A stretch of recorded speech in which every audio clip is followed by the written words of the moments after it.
Okay. Ring Ropes and Turnbuckle Podcast coming up next. You see him. You see him. Don't get scared now. I know you scared, but don't get too scared. Yes, we got the Pearl River Powerhouse in the building with us today. Ahmed Johnson. We gonna talk that talk coming up next.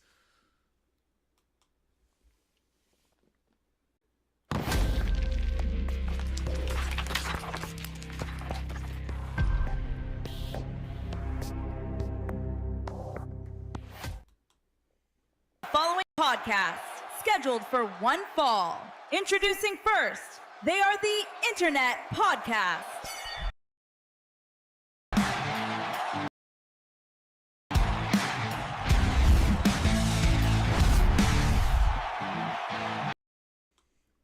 Ring Ropes and Turnbuckle Podcast, we are back. Make sure you like, share, subscribe to the channel. Hit the notification bell for more content. Hey, I gotta tell you, I'm gonna mark out for a moment here, so allow me to mark out and just be a little kid for once, because we got the Pearl River Powerhouse in the building. I'm talking about the most decorated Black Intercontinental Champion in WWF history. I'm talking about the guy who slammed Yokozuna not once, but twice. I'm talking about the Pearl River Powerhouse, Ahmed Johnson. Let's give a round of applause. Do some horns too. Yeah. First and foremost, we appreciate you for taking time out your busy schedule to be a part of this podcast. It really meant a lot to us. When we heard that we was going to have you on the show, we was like, we turned into little kids again. I ain't even going front. Me and my boy was talking about it. We was like, yo, man, we about to have Ahmed Johnson on the show. He was like, nah, man. He was like, no, you lying, man. I was like, yeah, man, it's true, you know. But we appreciate you taking time out your schedule to being a part of this show. It means a lot to us. Like I told you, my co-host will be in just a moment. So I don't want to waste your time. I know we on a timely schedule, so we're going to get right to it. So, all right, yeah. So my first question for you. So what was it like when you first slammed Yokozuna on Monday Night Raw? What was that like? That was rough, man, because Yoko was he said, you know, I was green, I was fresh, you know, new to the scene, and they don't take to the new guys too well, you know. So I went to Yoko and I was like, Yoko, Vince wants me to, you know, come in and slam you. And he said, well, I hope you can pick me up because I'm not going to help you. And I was like, what? Yeah. Wow. So I got in the dog and he didn't help me at all, man. That was just pure strength, man. That good country boy strength. So I got him up and slammed him anyway. Man, when I seen this, because I remember this, okay, I can't remember what age I was at the time, but I know it was Monday Night Raw. Me and my mom was sitting in front of the TV, and we seen you on that screen. They was like, you about to slam Yokozuna. I said, I ain't going front. I was in disbelief because I'm like, yo, Yokozuna is a big dude. When you slammed Yokozuna, I was out of my seat. I could not believe it. I was like, wow. Like I could not believe it. And you, not for nothing, you kind of could tell that was all you, because the way you turned and everything, you could tell you had to really muscle him up to do that. So we definitely, that was an amazing feat That was an amazing feat. Why wouldn't he? Why wasn't he going to help you as far as the slamming? Just the new guy, man. When the new guys come in, they they want you to prove yourself to them. You know what I'm saying? Yeah, They want you to prove your worth, and he was close to like 600 pounds then. yeah, So yeah, they want you to, when you're a new guy, man, you go through hell in there, man, until they get to know you, until you prove yourself. yeah. So, since your retirement, have you ever have been in the locker rooms of what wrestling looks like now, or you haven't been around the locker rooms like that as far as what the landscape is now? No, I really haven't, man. I really haven't. Once I got done, man, I was done. You know what I'm saying? Hmm. I haven't been back to the locker room. I haven't, I keep in touch with some of the boys, but Hmm. I haven't been around the locker rooms at all. Oh, okay. Let me ask you this. So, what was it like being the first African American Intercontinental Champion in the King of the Ring?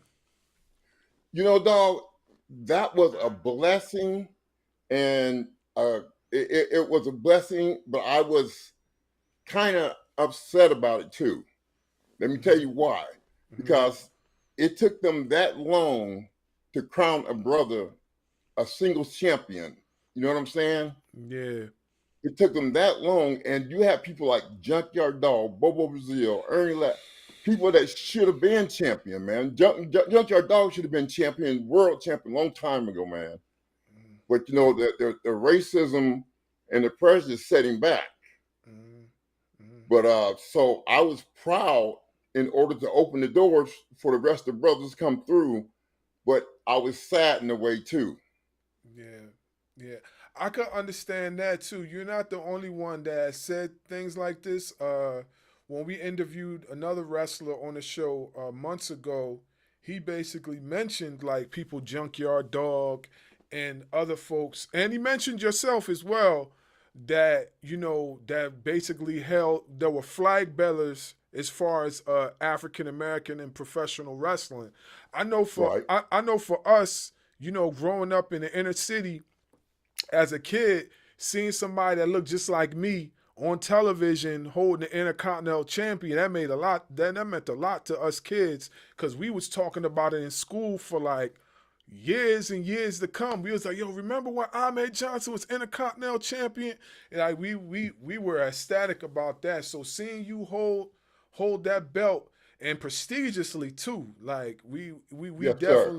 we definitely salute you for that because you were not only a flag bearer for the culture itself.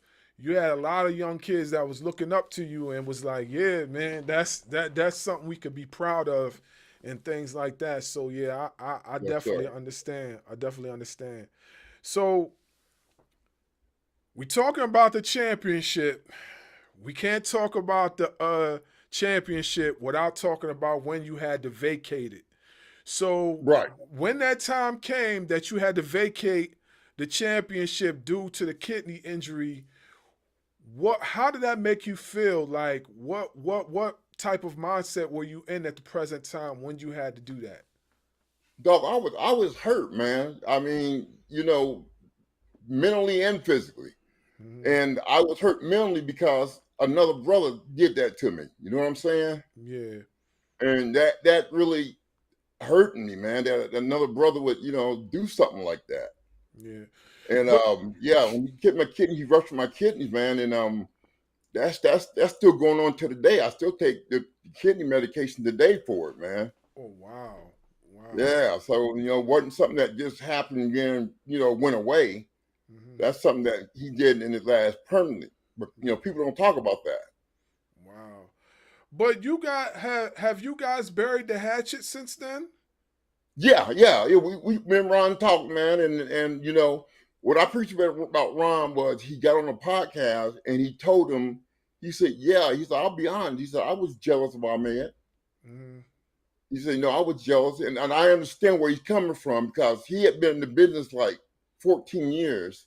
Hmm. And here I was fresh in the business, and he had been world champion with WCW. Mm-hmm. And I guess he thought he was going to be the first champion in WWF, but I became the first single champion in WWF. Mm-hmm. And so he was a little upset about that, and he admitted he was jealous. Mm-hmm. He admitted it. So we talked and cleared the air, man, and brother's gonna work it out, man. Yeah, I'm so glad that happened for the both of you guys because I was big fans of both of you guys, especially when you guys had the Nation of Domination run.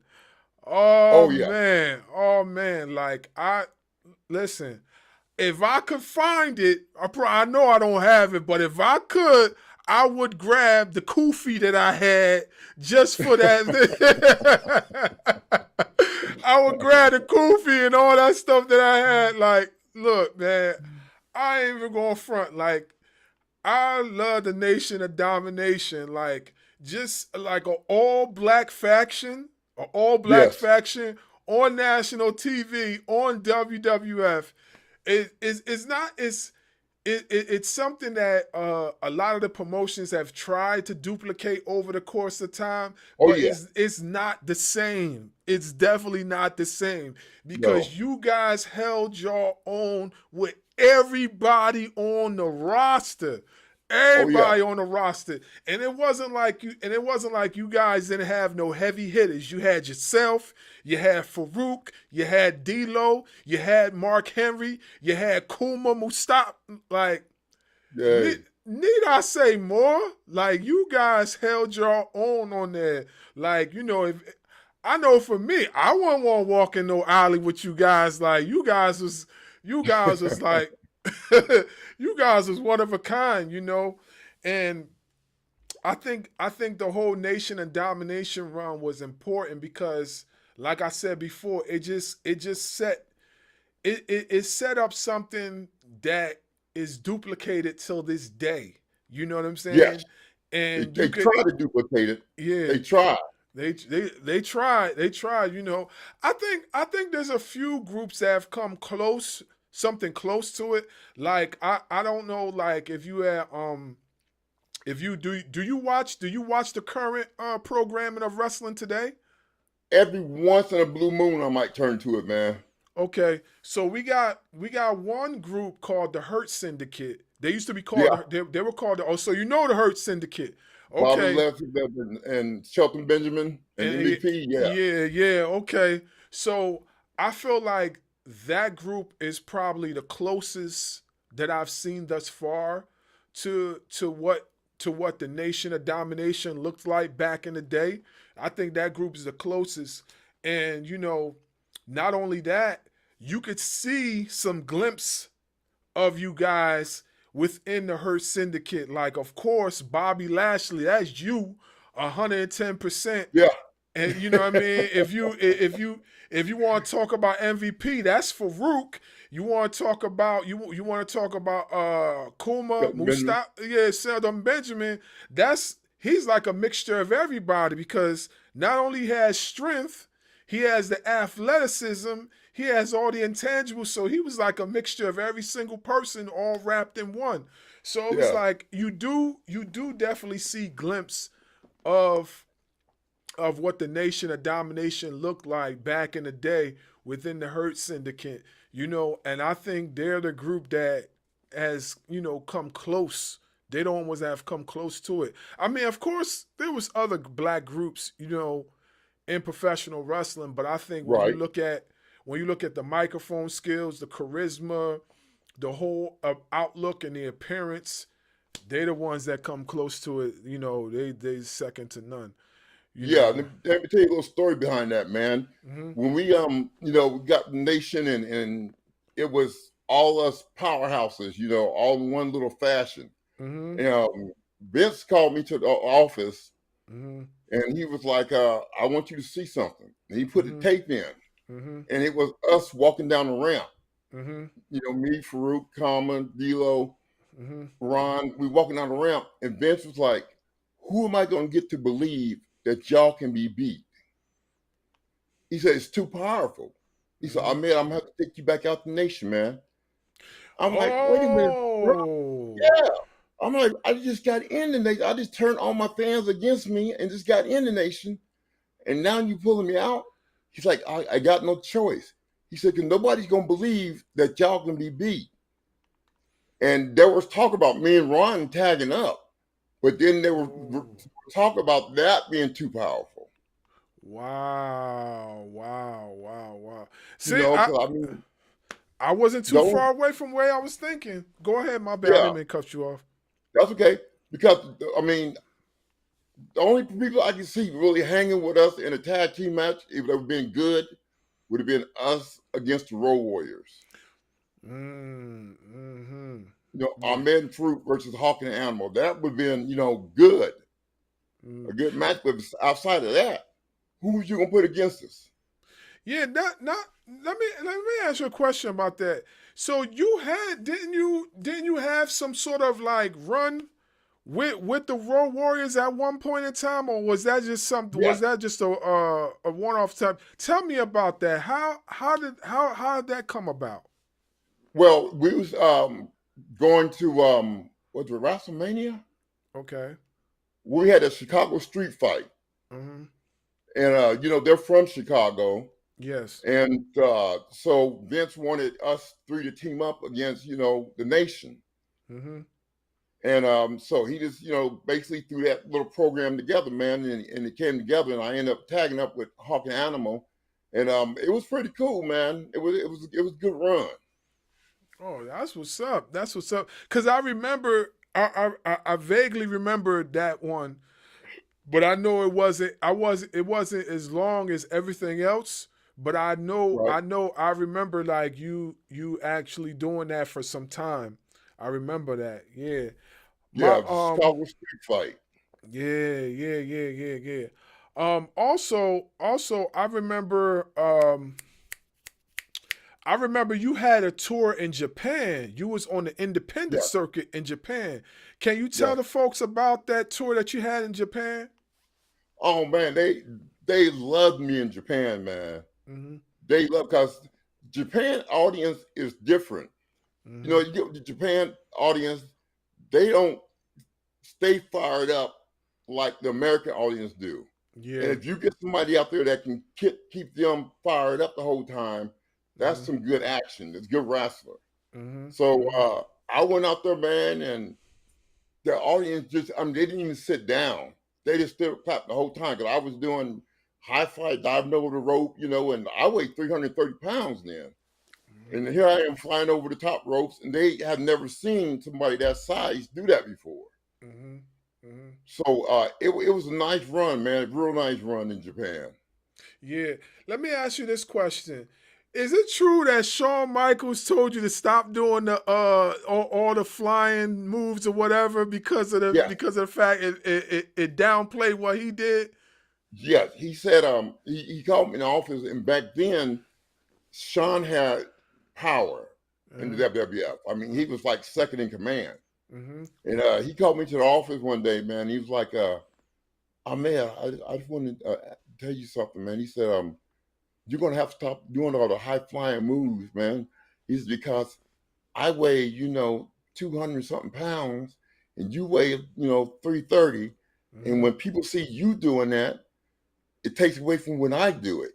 You know, they don't see me as being as athletic, you know, because you're doing the same thing I'm doing. I didn't pay attention to him. I still did it. But yeah, he didn't appreciate that, man. Yeah. Like, you know, and speaking of athleticism, right? I gotta say this. You were also the blueprint for athleticism when it came to a bigger athlete doing some of these high flying moves. And yes, sir. Have you ever heard of Keith? I know you heard of Keith Lee. Who? Keith Lee. Keith Lee. I think I've heard the name before. Okay, so Keith Lee is I believe he's about, how big is Keith Lee? Keith Lee had to be about as big as you, maybe a little bit bigger. And he was doing like so many athletic moves. I mean, from the moonsault to the springboard, drop kicks, all the stuff that you were doing, he was doing it too. Front flips, all that type of stuff. And then you got people like, have you heard of Moose? Moose?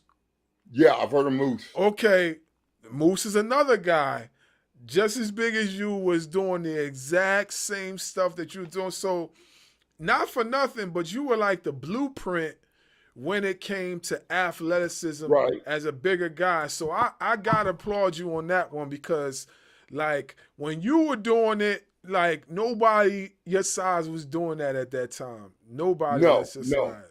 Nobody was. Yeah. You gotta be a real good athlete, man, to weigh over 300 pounds and be doing all that high flying stuff. You know what I'm saying? Yeah. But the little guys think it takes away from them when you do it. Yeah. But yeah. to me, it's competition, bro. Hey, it's time to bring your A game. Yeah. Not for nothing, like to be a bigger guy too, you gotta have awesome leg strength too. Like your leg strength gotta be Right. on point. So I know I know you must have been dunking some basketballs back in your heyday, Oh yeah. because Oh yeah. I can dunk. yeah. So definitely. Because I used to do that. If you remember, when I come to the ring, I used to jump from the floor to the top to the apron. Yeah.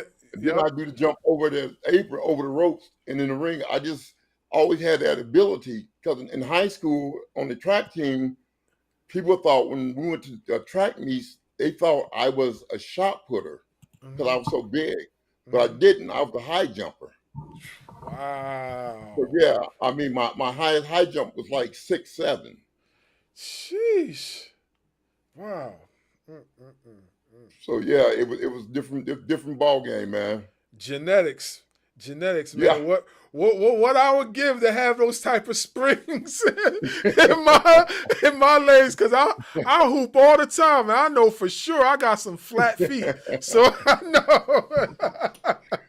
I don't know if I can do it now though, man. I don't know. I got too old now. Yeah. I got my co-host in Dynamic Darkwing Dub. What's up, Dynamic? He definitely has some questions for you. So go right ahead, Okay. bro. Go right ahead, bro. Tap in. First off, thank you for coming on the show, Mr. Johnson. Hey, no problem, brother. So I was reading up a little bit on you, and you played some college football. Yeah, and I played some pro football, and I was in the military. I've done quite a few things for my life, man. So how was it transitioning from playing at the University of Tennessee and getting drafted by the Dallas Cowboys? Boo. I'm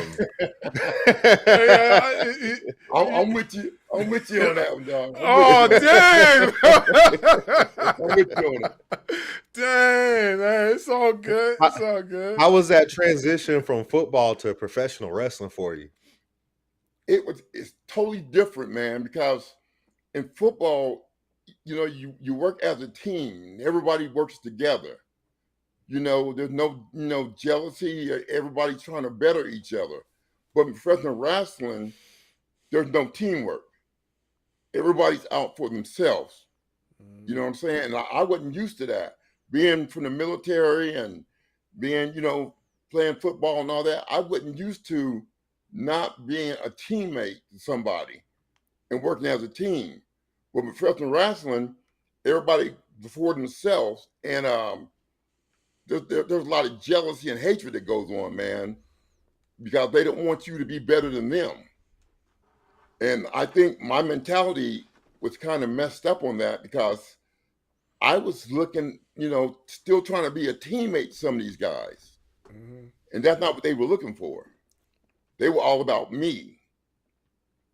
So it was a big transition, man, a big one. And you say you were in the military. As a veteran myself, thank you for your service. Thank you for your service, bro. Yes, sir. Yes, sir. What was your military career like? Oh, I graduated the most distinguished honor graduate.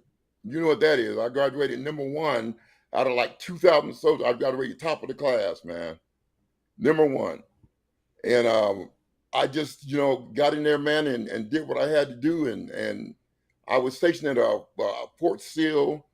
I've been to Fort Irwin, Fort Hood, Fort Polk, just all over the place, man. Yeah, I grew up down in Lawton. I grew up down there where Fort Sill Oh, did you? is. So I you know who did. I Fort Sill did. is? Uh-huh. I sure do. My Yay. uncle was actually a drill sergeant on Fort Sill. Oh yeah, what's his name? All right. Well, he since passed, but it's Billy Thompson.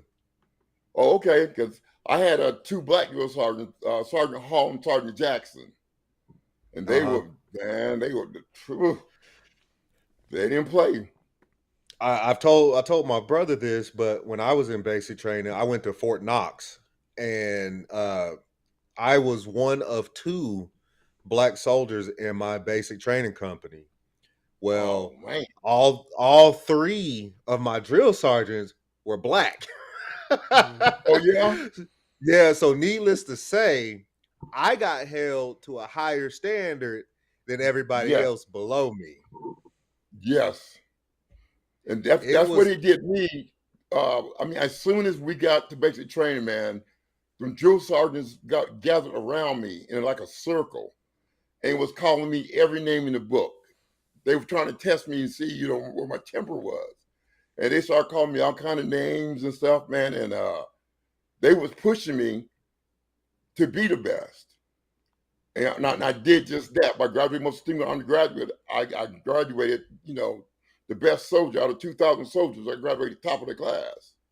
But it's because they pushed me to that level. absolutely. And that's what a lot of people don't understand. Like, yeah, in basic training, especially if you're on the pretty much I was pretty much the only one close until close to the end of basic training when somebody else joined from a different company. But that's what a lot of people don't understand. Like, all three of my drill sergeants were black. I was the only black soldier in there. I got held to a Woo. higher standard Yeah, because they understood what it was like to be black in the United States Army.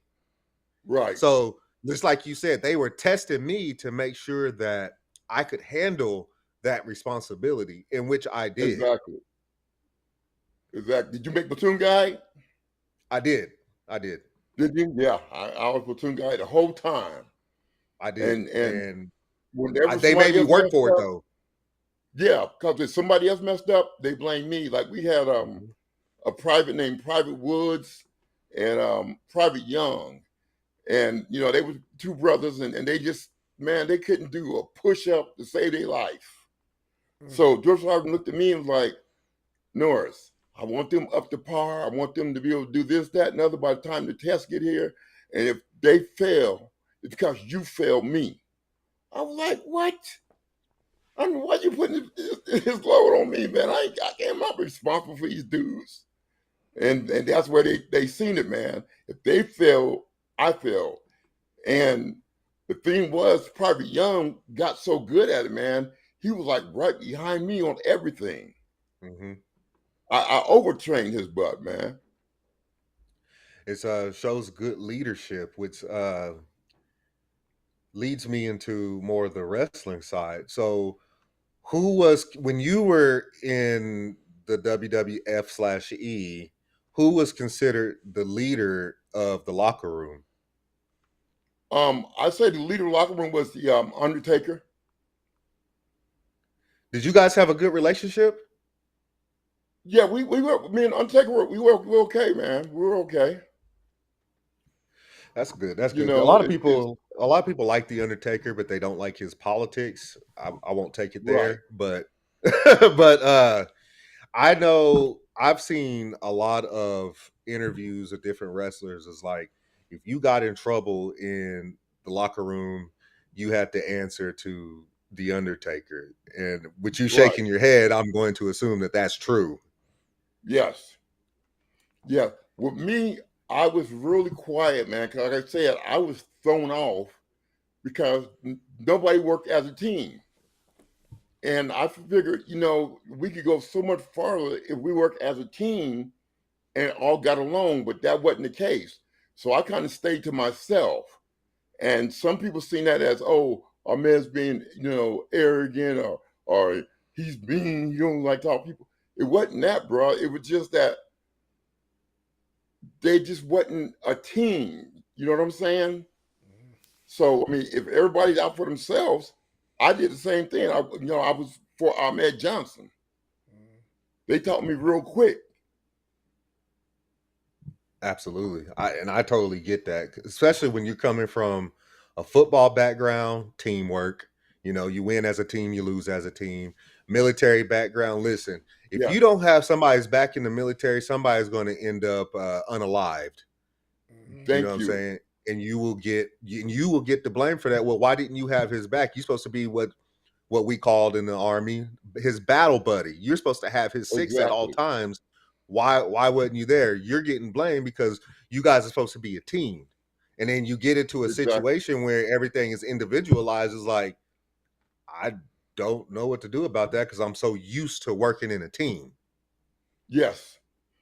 And I that's what it was. I wasn't used to being an individual like that, man. I mean, like you said, I got your 6 and your 12, and you got my 6 and my 12. You know what I'm saying? And in the professional wrestling world, it's nothing like that. Nobody has your 6, nobody has your 12. So I mean, you are on your own. did you have anybody in the locker room that you could rely on to at least partially, some way or another, have your 6 and 12? Well, there was a couple of guys that I was cool with, but to be honest with you, they were still out about their individual selves. You know what I'm saying? Like my boy is Savio Vega. That was my boy, man. Savio, Big Vader was my boy. Uh, you know, but you still, it's all about you. Mm-hmm. They would throw you under the bus in a minute if need be. I mean, Savio, I never had, any trouble with Savio. Savio's always been cool, man. And Vader was cool. Like when me and Vader, we used to drive up and down the road together a little bit. And we came to the building one day and the card was up and it was Ahmed versus Vader. So I'm in there getting dressed and Vader comes up to me and says, "Hey man, I just want to tell you something." He said, "I'm going to land in there on you." So he said, "You can land there back on me." And I'm like, he's just playing. He ain't gonna hit me hard.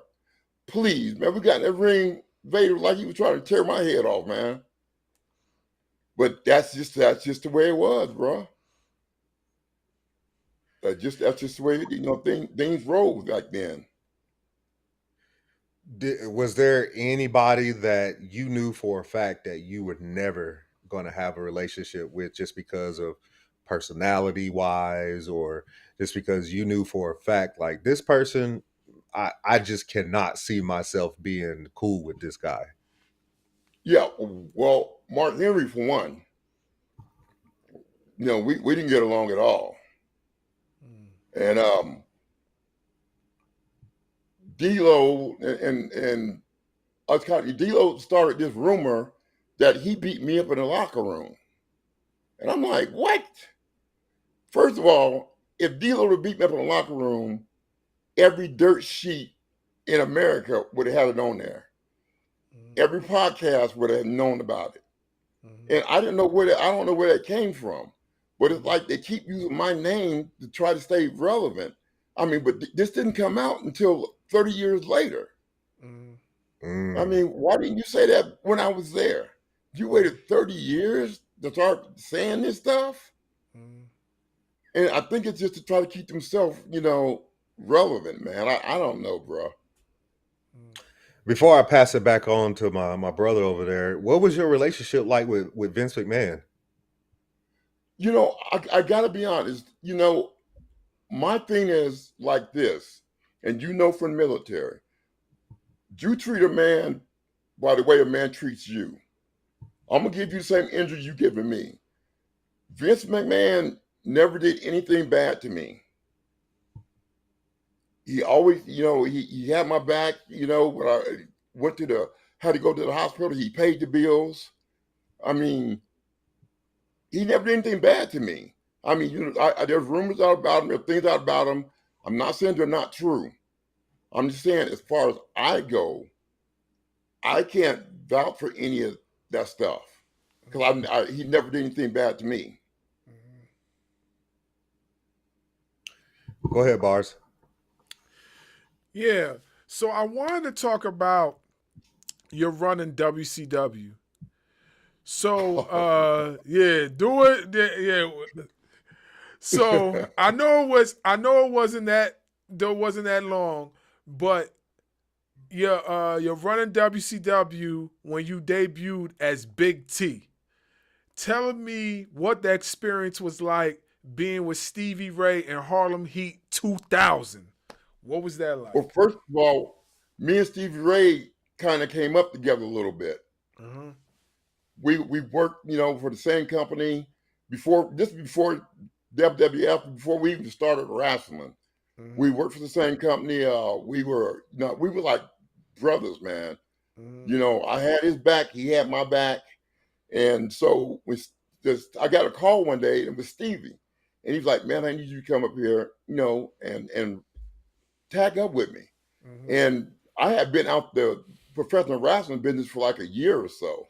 Mm-hmm. And man, I've been sitting at home eating bonbons and getting fat, and I wasn't even thinking about going back in the ring, man. Mm-hmm. And Stevie called me, man, and I'm like, how can I tell Stevie Ray no? I mean, just like my boy. Mm-hmm. So I told him, yeah, I wasn't ready. I'll be honest with you. I wasn't ready physically. I wasn't ready mentally. I just wasn't ready for it. Mm-hmm. But, it was Stevie, man. If it had been anybody else, I would have told him no. Mm-hmm. But if Steve Ray called me and asked me could I come up and tag with him, so I told him yeah. But that was one of the biggest mistakes I made, man, because I wasn't in shape. I wasn't ready to go. So, being that you were cool with Stevie Ray and everything like that, that led you to go against the grain and be a part of WCW for that short period in time. So in that process, what are the trials and tribulations you had to go through as not being in the tip-top condition you were when you were in WWF? What were the trials and tribulations that you had to go through health-wise? Did you have to slow down? Did you have to do this or do that? Like what really stood out for you that you had to do that you didn't have to do when you were in WWF? Well, you're right. I was a lot slower, man. I couldn't do my kicks like I used to do them, my savate kicks and stuff like that. Mm-hmm. I was just totally out of it, man. And I still had my strength, though. I always had that good country boy strength, so that wasn't a problem. Mm-hmm. And but as far as movement go, it was a lot slower. I got tired a lot faster. It just wasn't right, man. I just wasn't ready. They'd gave me like 6 months to get ready. I would have been ready. Well, they didn't give me 6 months at all. It was like Stevie called and they wanted me up there like the next day. Oh wow. Yeah. So did you ever train at the power plant? I did a little bit, and but it was like toward the end before I left. Mm-hmm. I trained at the power plant a little bit before I left. Okay, so what was that experience like? Would you train at the power plant? Who did you run into training wise at the power plant? Well, Paul Orndorff trained me, and wow. You remember Sarge? Yeah, Sergeant Craig Pittman. Yeah, little cock. No, the white Sarge.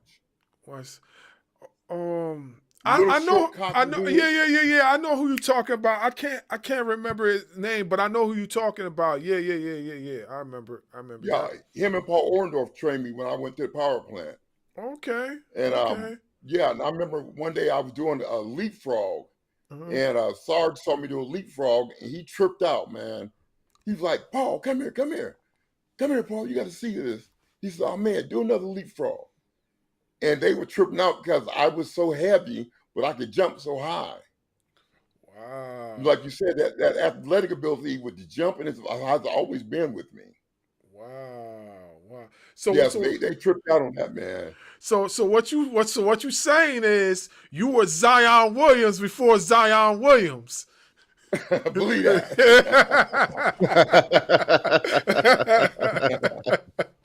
Yeah, Oh yeah. I'll never forget. I never forget. You know, when you came to the ring and you'll jump, because I know at that time the way the rings were built, those rings were a lot higher than what they are now. I know they're a lot lower Oh yeah. now. I know they're a lot lower now, but they were a lot higher. So that's a lot of ground to cover just to Yeah. get up on the top and then stand there and keep your balance and stuff like that. So let me ask you this. How high was your vertical? I used to know it because we had to do it in scout camp with the Cowboys. We had to do our vertical and stuff. I just don't remember what it was. So I don't want to give you a fake number. I don't remember what it was, but it was very good for my size. Wow. Wow. So it then because I know for bigger guys, and I'll speak for myself, when you jump for bigger guys, it didn't do nothing it didn't have no type of strain on your knees or anything like that. Like it didn't do anything for you when you jumped like that. Well, you know what I used to do, man? I used to train my calves big time. Oh, okay. I used to train my calves big time, man. And I think that's where all that spring came from. Cause I was a fanatic when it came to training your calves. Yeah. Yeah, I just started getting back on my calf muscles myself. So I understand that calf muscles people don't understand how important calf muscles are until you start really training them. People don't understand between the calf and the leg muscles, it's very, very important. And they also say the wheels create vitality. They say it's like eternal life when it comes to your wheels. You could live longer, when you work your legs. So I hear that too. So I definitely understand where you're coming from with that. And I've been blessed too, man, because a lot of the boys, like Farouk, I think he just had his hip replacement. I think Kama had a hip replacement. And Farouk asked me at one of the meet and greets, he was like, man, what body parts have you had replaced? And I was like, none. I haven't had no knee replacement, no hip replacement, no nothing. Wow. So it's a blessing. It's a blessing because I know in the sport of professional wrestling, which they call it the gladiator sport, which is true. When you do the call to quits within the ring, there are some joints that sometimes need a little bit of fixing. Yes, sir. So for you to say that you ain't have to do none of that, that's a blessing in itself, because there's a lot of folks out there that are in the ring to this day. They cannot say that. They cannot say that. So that's a blessing. That's a blessing in itself. I can't recall anybody that hadn't had something replaced, man. From the fellows I know, everybody's had something replaced. But I've been blessed, man. God's blessed me, man. I haven't had anything replaced. Yeah, that's dope. That's dope. My next question kind of steers away from the wrestling, and it talks about your education. So, after your wrestling career, you earned a degree in criminology. What motivated you to go back to college? Because my brother is assistant chief of police in Fort Pierce, Florida. Mm-hmm. And my sons, I got two sons who are officers. Okay. And it's just something I wanted to kind of get in there and, get my brother and stuff like that, man, and go work for him. But then I started thinking about it, man, and I was like, I don't think this is right for me. My temper is too bad for this, man. I can't take you spitting in my face and talking trash. No, man. I would have been on the news, man. Yeah. Y'all would have seen me on the news handcuffed up myself. I was like, nah. Yeah. I can't do it. Yeah. So, but you still have that degree though, right? Yeah. Well, it's not for nothing, because you could still probably educate your grandkids or anything like that when it comes to these things, so then they could probably return the favor for you. Right. right? Yeah. So But I'm very, very proud of my son and my sons, man, and my brother, man. My brother's been in the department for I think almost 40 years, man. He's just got the assistant chief of police. So wow. man, I'm very proud of him, man. He worked his butt off, man. That's wonderful. That's wonderful. All right. So this question right here I got for you is about experiences. So in your view, what were some of the biggest challenges you had to face as a performer in the wrestling business? Some of the biggest challenges, Mm-hmm. um, you know how intense I was.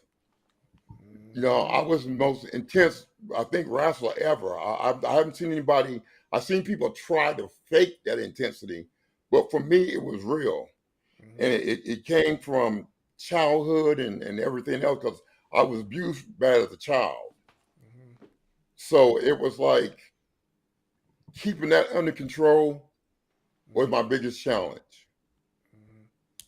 Because you're in there and sometimes you think the guy's trying to hurt you or whatever, and that wasn't gonna work with me.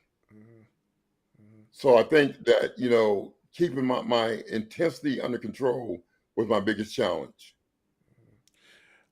Would you say that humility was one of them too? Because like I feel like in the sport of professional wrestling, you definitely have to humble yourself a lot, especially when it comes to terms of wins and losses. You might be facing somebody that you're expected to win, like like you being the brolic athlete that you were, and you facing somebody that's like a toothpick or whatever, but they're gonna go over at that point in time. You have to bring yourself down like 3 or 4 notches humility wise just to be able to accept that.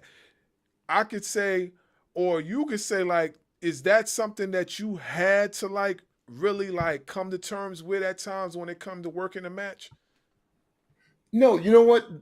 To be honest with you, if you watch my matches, I heard it. I don't. I've probably been on a beat probably 3 or 4 times. Mm-hmm.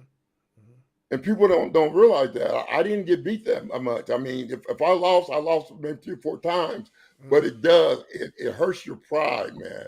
Mm-hmm. Especially when it's somebody that you could squash them if you had to, Mm-hmm.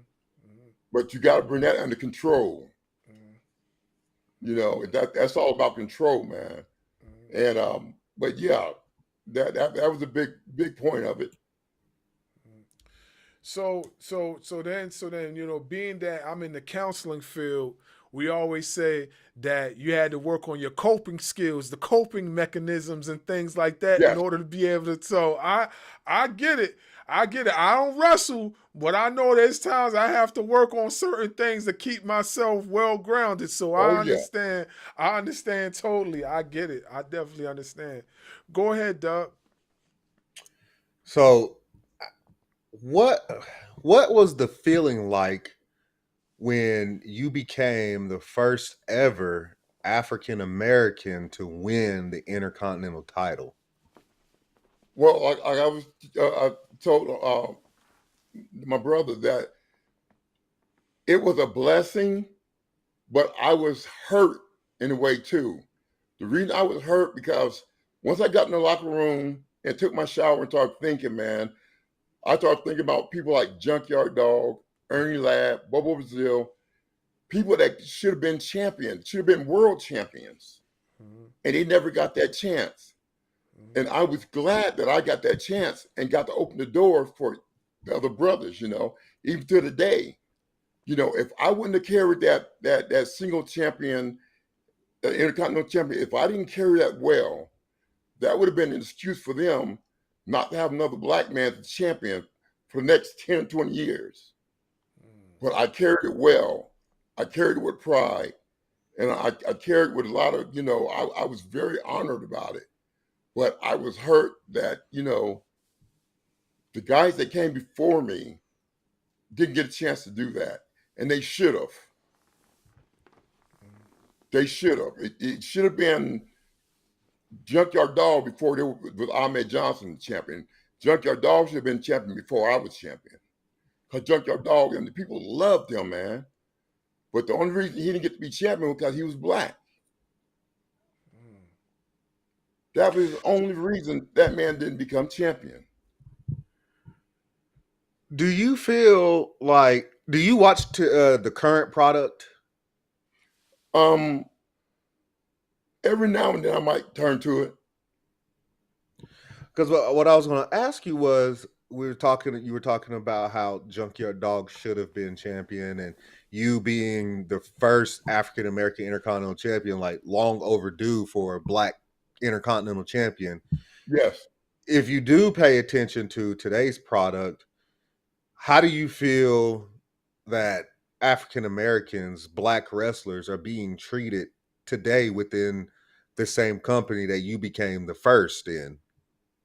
Well, I don't think they're being treated right, because I think what they did was, and this is nothing against the Samoans or anything, but they took the Samoans and replaced them where the black guys were. And they're making these Samoans champions, and because they, dress black and talk black, they seem like they've taken them and put the brothers behind that. They stuck us behind the 8 ball again. Like, what's the guy's name that they Bianca? Oh, Bianca Belair? Yeah, what's her old man's name? Oh, Montez Ford. Montez Ford, yeah. Montez Ford, dog. He should be up there, man. He should have had a world championship shot a long time ago. The boy's good on the mic. He's a demon in the ring, man. And I think he should have had his shot. But he hasn't. And the way you just talked about Montez Ford, we also feel the same way about Carmelo Hayes. Yeah, I don't know. Carmelo. Yeah. We also feel the same way about Carmelo Hayes, but he's being stuck behind the Miz, which nothing wrong with the Miz, but Carmelo Hayes deserves to have his own spotlight. Yes, he does. Who would you blame for that today? I have my theory. He has his theory. What is your theory on who to blame for the black wrestlers being pushed back for the Samoans? Oh, Triple H. Triple H and Shawn Michaels. They ain't no secret. I mean, they're in charge of everything. I blame Triple H and Shawn Michaels. I will say, I don't know if you watched the NXT product, but I will say at least in NXT where Shawn Michaels is running NXT, that majority of his champions have been black down in NXT, like Obafemi and Obafemi. Right. I haven't watched it that much. I couldn't tell you. But I'm glad to hear that. Yeah, most of his champions down in NXT have been black. But me and him, we have agreed that Triple H right now is the problem. Oh, Triple H is a racist big time, man. Racist big time. Come on, tell me, how is it Ahmed Johnson is the first black champion in history, but not in the Hall of Fame?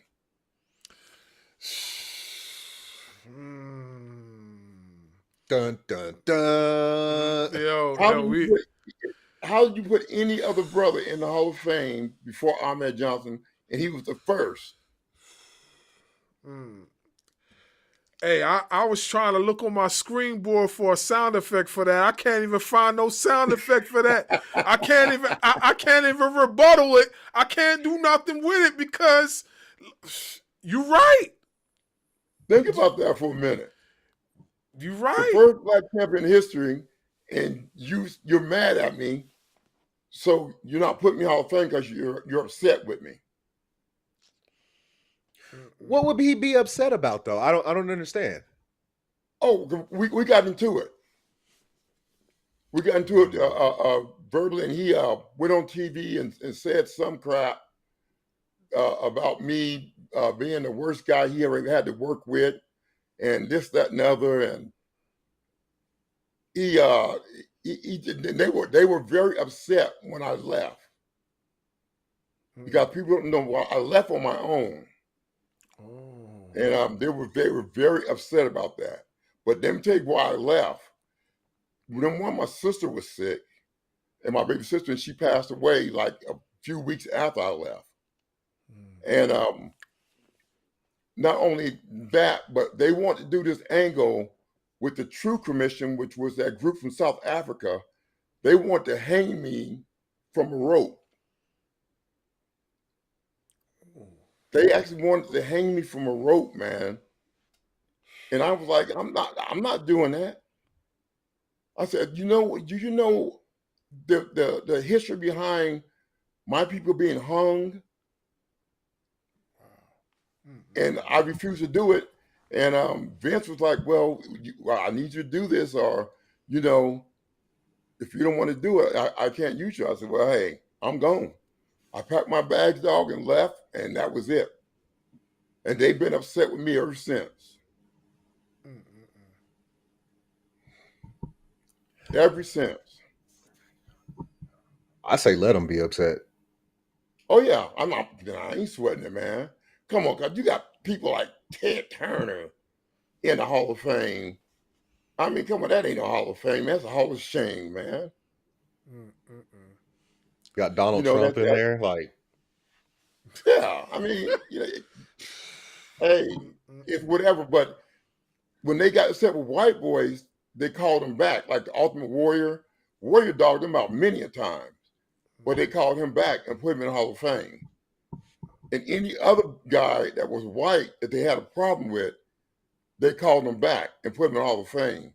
But you get Ahmed Johnson, the first black champion in history, and you don't put him in the Hall of Fame because you're mad at him. And it got a lot to do with skin color. A whole lot to do with skin color.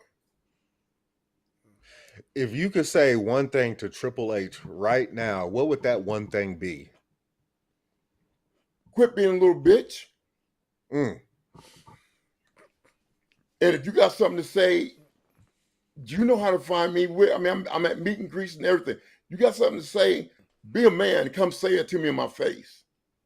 Don't be talking behind my back like a little bitch. Come say it in my face. You got something to say to me.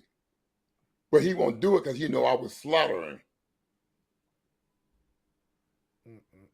He can't do anything anyway because he got a heart problem. You have a big one. If I get a hold of him. You heard it from the man first. You definitely heard it. Listen, I ain't trying to get in your way. I know that for sure. I ain't trying to get in your way. I know that for sure. Yeah, but I want to ask you this. The proudest achievement was what in your career thus far? In life or in professional wrestling? Both.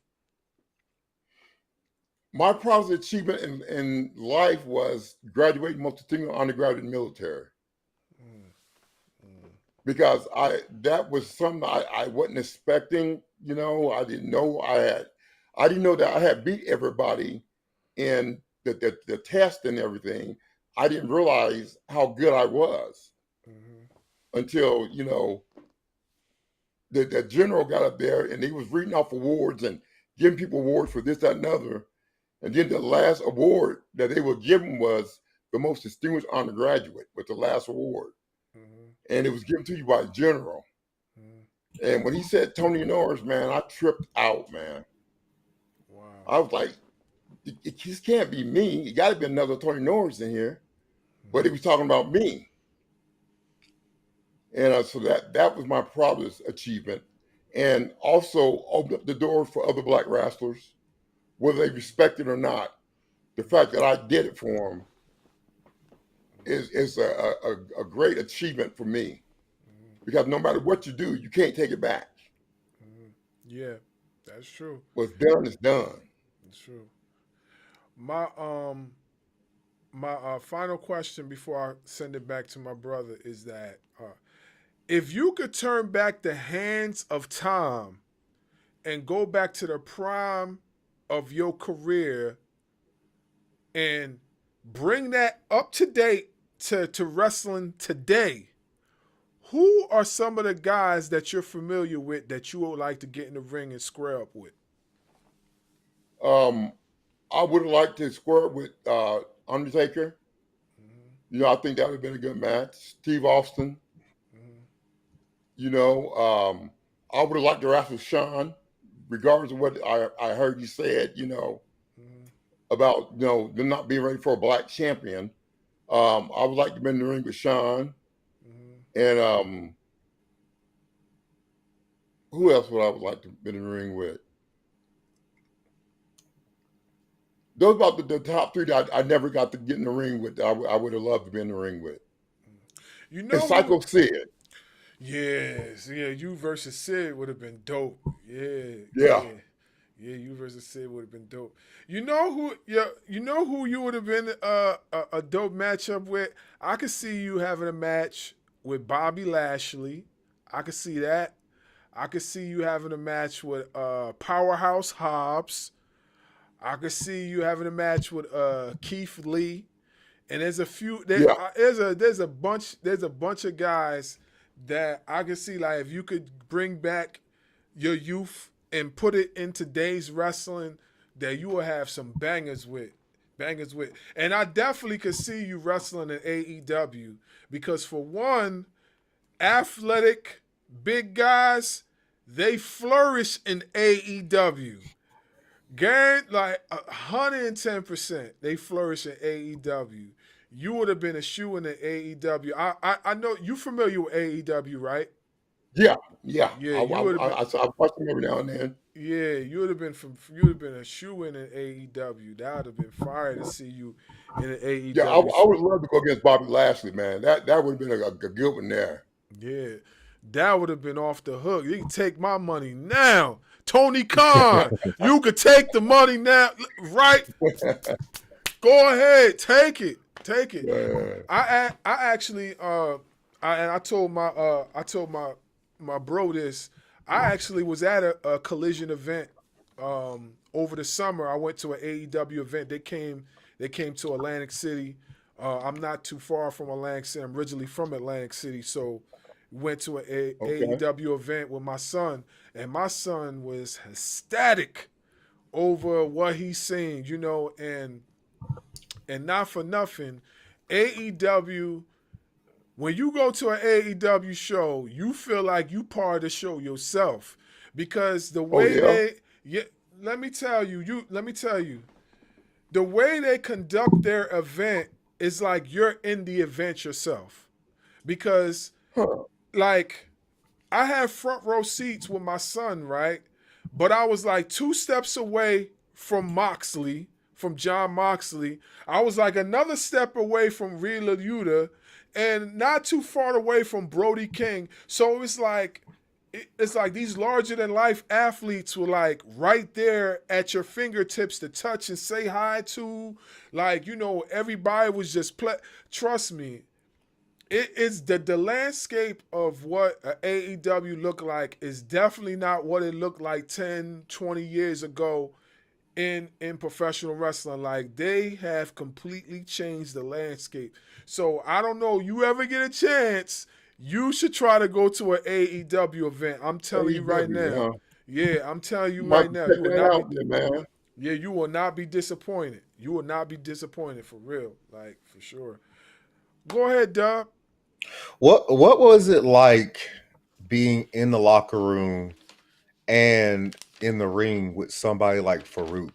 Because you guys are both, football players. You both went into professional wrestling. You guys are both powerful black men in an era where powerful black men were not prioritized. What was it like sharing that locker room with somebody like Farouk? Farouk was cool, man. After we got that over that kicking incident, once we got over that, we were cool, man. We rode down the road together. We were, we were pretty tight. We got pretty tight for a minute there. And the thing is, it was like you said, it kind of upset me that they kept putting us together with each other because other people were scared to get in the ring with us because they were scared of my intensity and Farouk's intensity and power that we had. So, I mean, they kept putting us with each other when I wanted to really tag up with Farouk. I think we'd have been, I mean, a top tag team. You know, I could even see us going against the original Harlem Heat, Booker T and Stevie Ray. That would have been fire. What? Take my money. Just go ahead. Just let me empty my pockets now. You just go ahead and take it, because I'd have wanted to see that. That would have been crazy. Yeah, for sure. Yeah, that'd have been a good match. Mm-hmm. Mm-hmm. So we know that Steiners. Yeah, Steiners. You know, go yeah, get the absolutely. Steiners. That would have been cool. Mm-hmm. Mm-hmm. So we know that there is a certain individual that is on the board of directors with TKO right now that goes by the name of Dwayne "The Rock" Johnson. Oh Lord. Well, I was just gonna I was just gonna ask if what y'all's relationship was like, and if it is a good relationship, why do you think that he hasn't pushed for you to join the Hall of Fame? He was mad at me from jump because they named me Ahmed Johnson. His dad was Rocky Johnson. And he didn't like me having the Johnson's last name, which I don't know why he did that. You know, they could have called him Rocky Johnson, whatever. But, you know, they gave me his dad's last name, and he didn't appreciate that. And I didn't appreciate it either. I didn't want that last name. But, I mean, you know, what do you say when the boss says that's your name? That's your name. And he's been upset. Has been still upset about it, I believe. It's weird that he would be upset about that, because I've read a few things and heard a few rumors that, like, yeah, he always gave big ups to his dad, but their relationship wasn't all that great. Right. That's what I hear. So I'm curious as to why he would be so upset about that then. And I don't know. He just and plus, the last name Johnson is a very popular last name within the Black community. Yes, it is. Yes, it is. So that's a weird thing to be upset about. Yes, it is. And I think he was upset too because, I mean, he wasn't the first Black singles champion. I was. And, you know, his dad and Tony Atlas was the first Black tag team champions. And I guess he thought that was going to carry on, and he was going to be the first Black singles champion in the WWF. And that didn't happen. Boo-hoo. Yeah. Exactly. Boo freaking who. Like, just be thankful that it happened. Exactly, man. I mean, they don't look at the fact he probably wouldn't even got to be world champion if I didn't get to become the first single intercontinental champion. I mean, they don't look at that, man. They don't look at who opened the door for him. All they look at is, this brother got it before I did, and I don't like him now. I can't stand him, and man, it's just childish, man. Why do you think? Why do you think it's so much animosity when it comes to that? When all it took is one person like yourself to open up the door for everybody to get the opportunity to touch the WWF title as a Black individual, or now WWE title and stuff like that. Why do you think there's so much, animosity behind that when it should be all praises? Because if it wasn't for you and many others, that the doors wouldn't have been open. They'd have been most likely still closed. Exactly. And I think the animosity comes from because they all, like I said before, there's no teamwork. They're all individuals, and all of them want to be the first to do it. Mm-hmm. They all want to be the first to do it, and I was the first to do it. Mm-hmm. But, you know, just like I gave, you know, give praise to Junkyard Dog. I think Junkyard Dog should have been champion before me. You know what I'm saying? I'm not hating on a brother. I'm being straight up. That's Junkyard Dog should have been the first black champion dog, intercontinental champion and world champion. It should have been JYD. I agree with you. I actually had this conversation with one of my good friends, and I told him that Junkyard Dog should have been WWF champion. We argued about it, but you know, I definitely felt like he should have been, you know, WWF champion. Speaking of WWF champions that were black or whatever, what is your take on Kofi Mania? On who? Kofi Mania, Kofi Kingston. I don't really, you know, I haven't really watched him, man. I don't know too much about him. Okay, so let me just give you a little bit of insight. So Kofi Kingston a few years ago became WWE champion, and they had crowned him as the first African WWE champion. Now, mind you, anybody that pays attention to wrestling history, we know that there was other champions, but some of these champions don't get mentioned. But in this era, and not for nothing, you know, we like Kofi Kingston. We think Kofi Kingston is dope, but we're just trying to I'm just trying to put everything together so you hear what I'm saying. So Kofi Kingston beat Daniel Bryan to become the first African champion in WWE history. That's how they painted it. What I'm saying is that in the history books, that's not really the case because there were other champions before him, but he's the champion of this era, this particular era of black champions. He's the champion because right after that, we got Bobby Lashley held the WWE champion twice. And then we had who else? Before that, we had Big E. And then before that, we even had Mark Henry. That whole Hall of Pain run was that whole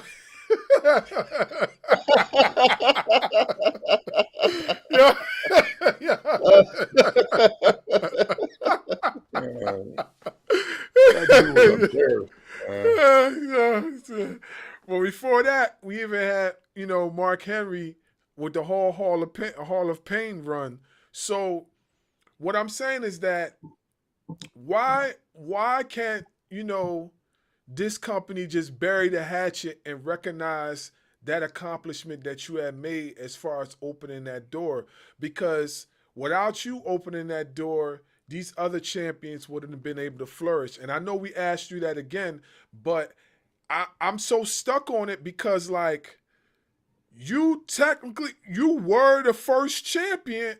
Yeah. But if you look at, if you don't Google it, if you don't do ChatGPT, if you don't do none of these other things, you don't know.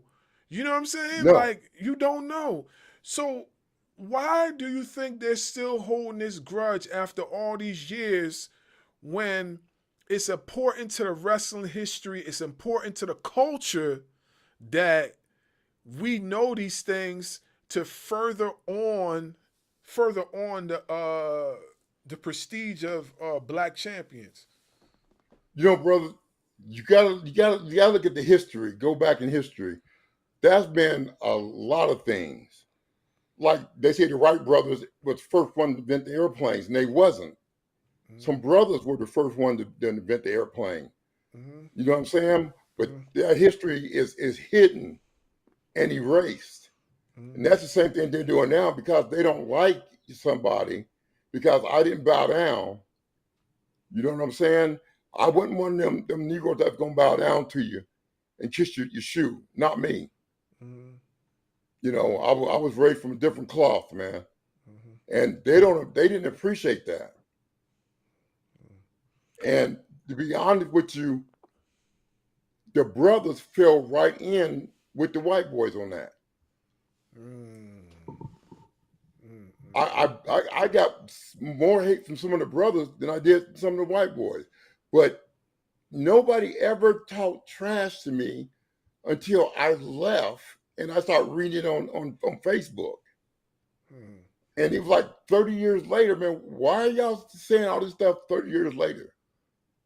I mean, if you had a problem with me, you could have came to me with it. And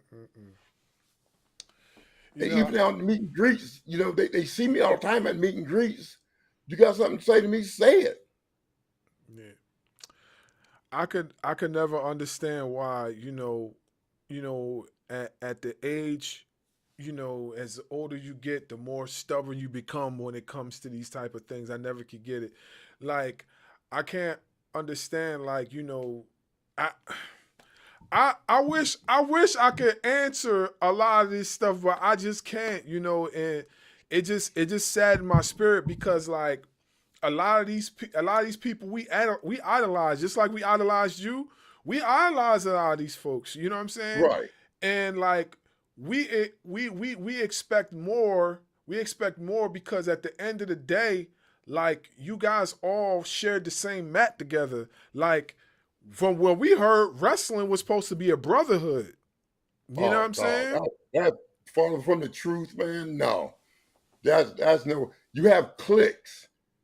You know what I'm saying? Everybody has their little cliques, like DX, had their little cliques. Then you got the Nation, with their little cliques, and it was all a little groups of people, but never was it a joint big team where everybody look out for everybody else. It's never been that. Never. When I hear brotherhood, I mean, I hear what Mr. Norris went through with the military. That's a brotherhood. You build, and even if you didn't serve together like me and him, that's still my brother because we both served, in the military together. So if he needed something from me, I would have his back. You know what I'm saying? Because that's a brotherhood that even though we've never met, even though we didn't serve together, we still are in this brotherhood. And we will always have each other's back. I think of being on the football field, or in your case, Barz, being on the basketball court. You build those relationships for one common goal: to win. Right. To win. Whereas sounds like the wrestling ring, the wrestling world, especially back then, was more of, I'm gonna get mine. You better hope you get yours, but I'm gonna get mine. Exactly. And they're going to stand.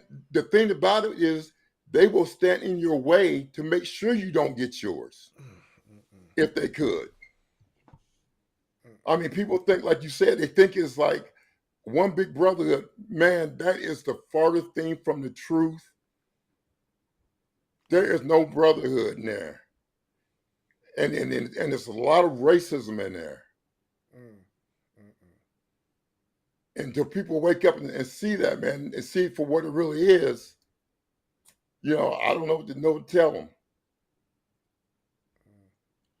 Well, can you recall any of the racism that you dealt with while you were there and how you dealt with it? The only thing I really dealt with, I mean, like I said, they knew who to play with and who not to play with. And the only thing I recall is one day being on a bus in Kuwait, and Paul Bearer called himself telling a black joke.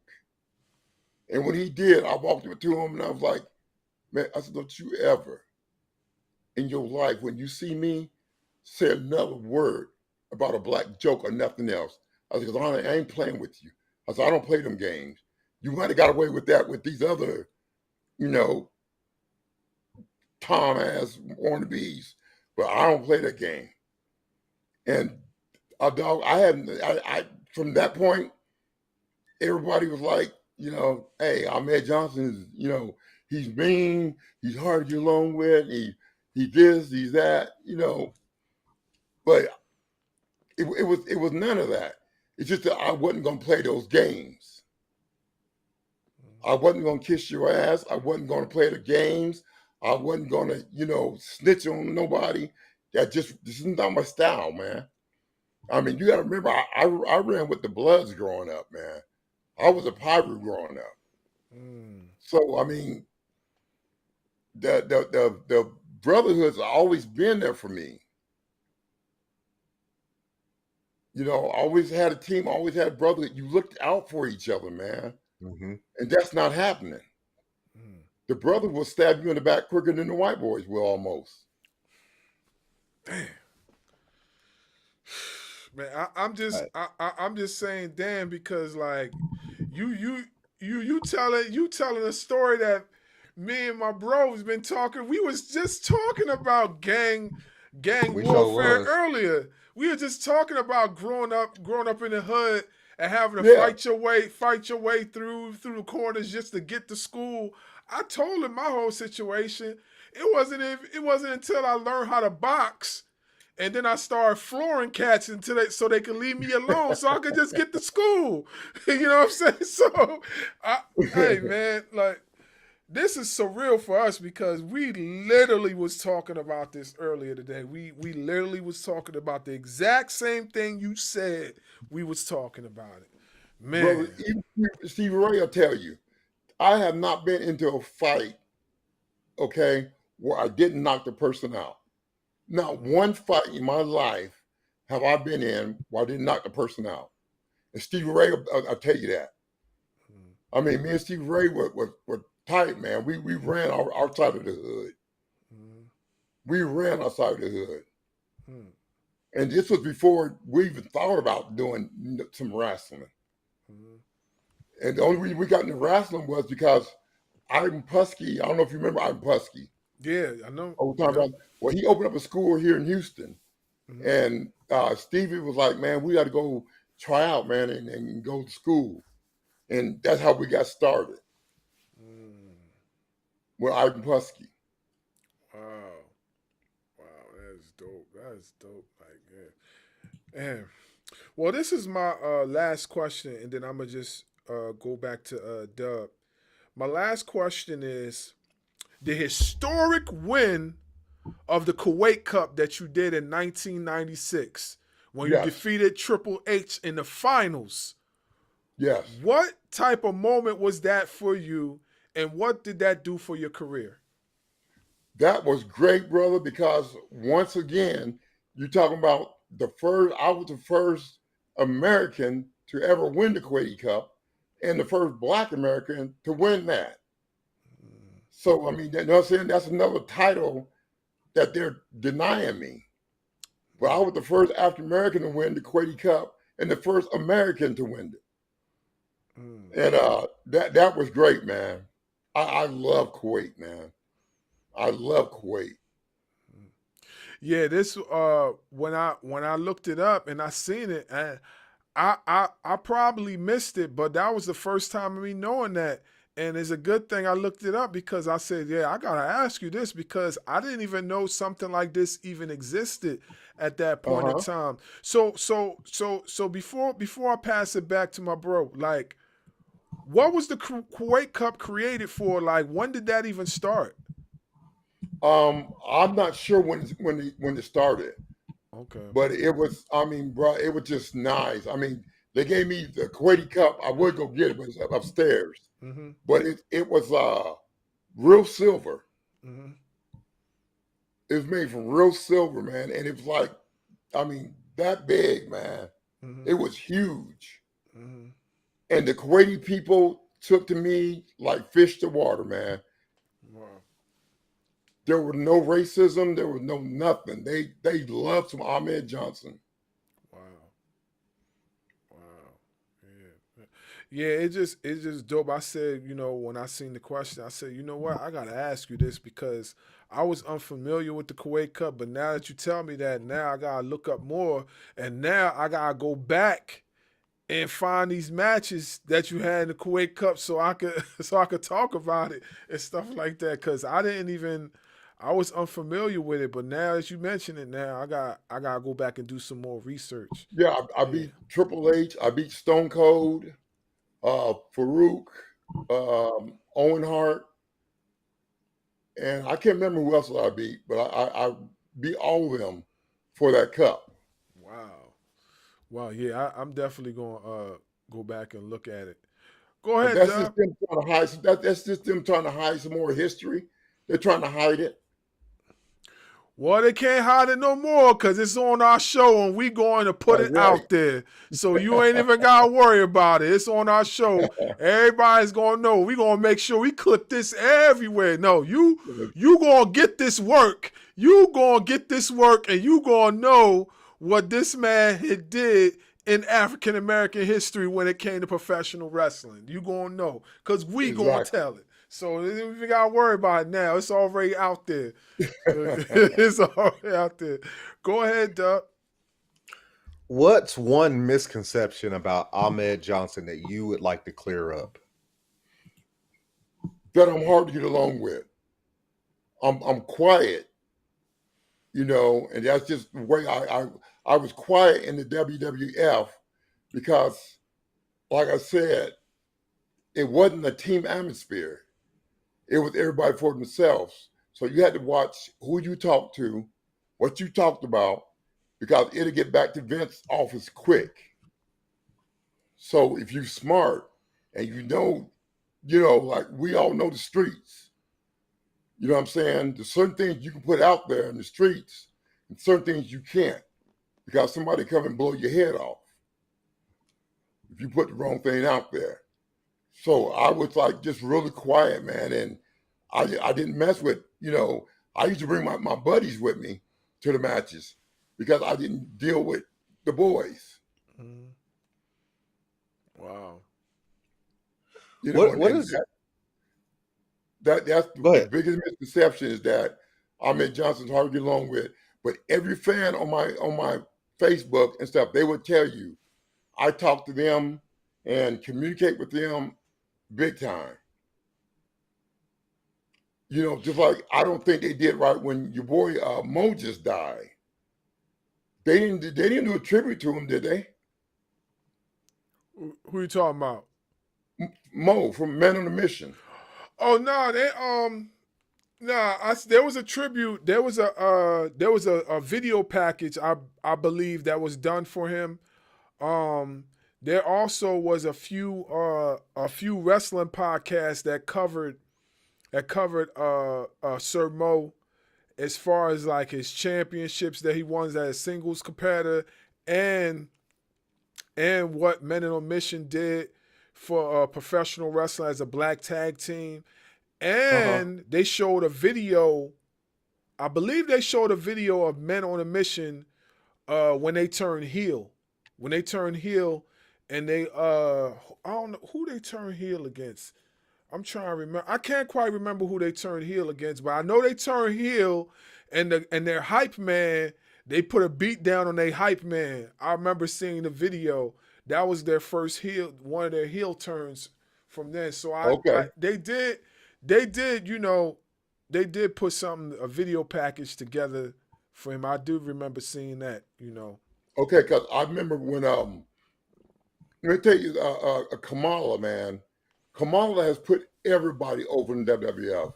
I mean, he's put over The Undertaker. He's put over Hulk Hogan. He's put everybody over. Do you know this man had no money, man? I called Kamala one time, and Kamala was outside hunting for squirrels because they didn't have food to eat. Wow. He was outside hunting for squirrels, man, so him and the wife could have something to eat. Wow. And that man deserved a lot better than what he got, man. He deserved a lot better than what he got. But for some reason, they dogged that man out, man. Mm. Wow. I didn't even know that one. I know Kamala definitely jobbed to a lot of wrestlers, but I didn't know how bad his situation was. I did read he was going through some health issues. I did read about that, Yeah. but I didn't know how bad his situation was until later on. And I was like, dang. And He just recently they just put him in like the Hall of Fame or legends type of thing, right? Am I correct, Dub? They just put him like in the legends. I believe so, something like that. Well, Yeah, they should have given him a legend contract a long time ago because that gave him some money. yeah, exactly. You know, you don't wait till a man die to do that, man. Come on, man. Yeah, exactly. You know, they But like I notorious said, for that. every white guy that they've been in an argument, they forgiven and brought them back and put them in the Hall of Fame. But Ahmed Johnson, just because I didn't do anything wrong to him, I just walked off. You know what I'm saying? I wasn't going to see him hang me. You were not going to hang me. And my sister was sick too? No, that wasn't going to happen, bro. And for that, you know, they're blackballing me. That if that had aired on TV, that would have been the biggest controversial everything in the history of professional wrestling. I listen, Man, I wouldn't be able to see my face again, man. that would have been bad. That would have been real bad. I think if that had happened, yeah, my mother would have made me turn off the TV. That'd have been it for me. Even today, how much respect would y'all have for me if I would have done something like that? Let them hang me from a rope. Some guys from South Africa, which the guys were cool. Mm-hmm. I mean, the True Commission, they were good guys, man. Mm-hmm. They had no choice in the matter. Mm-hmm. They were just going to do what they were told. Mm-hmm. But they were good guys, man. But it's just the gimmick was from South Africa, and it was at the time apartheid was going on, where blacks were being hung. I mean, y'all couldn't have looked up at me and respected me, man, if I'd done something like that, man. And I'd rather have my respect than anything else. Didn't they do something like that with the Big Boss Man? Yeah, they did. I don't know. They did. I know what you're talking about. I can't remember if it was a SummerSlam or WrestleMania. I think it was The Undertaker that got him from a rope. Yeah. But it's a not for nothing. We have seen similar situations in a match like that before. You know what I mean? But what Mr. Johnson's talking about would have just been like real devastating. You know what I'm saying? Most definitely. That would have you been. know, you had a guy named Colonel Parker, who was in charge. You know, and that would have been, man. Come on, that was a throwback into slavery, man. Mm-hmm. That was a throwback, man. Yeah. And I wouldn't be the one to do it. Yeah. What would it take for you? I couldn't do it to my people, man. I'm sorry. I just couldn't do it to my people. And it's appreciated because that's the last thing that, you know, we as people want to see on TV. Yes. I mean, we already have to see it in textbooks when we're learning about American history and stuff like that. But to see it on TV, that'd have been like totally different thing. Mm-hmm. Yes. Mm-hmm. Exactly. And come on, man. I mean, there was just no way, bro. No way. So what would it take just for us to see Ahmed Johnson and Mark Henry get along? Let me think about that one, man.